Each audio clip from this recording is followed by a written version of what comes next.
তোমাদের জীবন যদি একটি গল্প হয় তাহলে ইফতারি সে গল্পের সবচেয়ে সুন্দর অধ্যায়। আজ আমরা একসাথে বসে খাবো না শুধু, বরং অনুভব করব ওই মিলনের গুরুত্ব যেটি আমাদের ধর্ম, সংস্কৃতি এবং ঐতিহ্যকে শক্তি দেয়।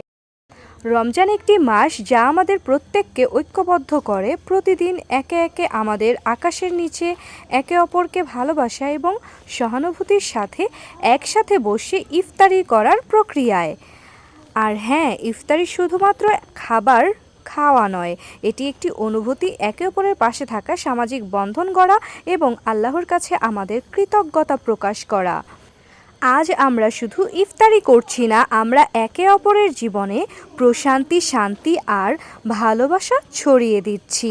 রমজান শুধু ত্যাগ নয়, বরং এটি একটি নতুন শুরু, একটি নতুন দৃষ্টিভঙ্গি। শুভ সন্ধ্যার শুভেচ্ছা রইল। সবাই ভালো থাকবে। আল্লাহ হাফেজ।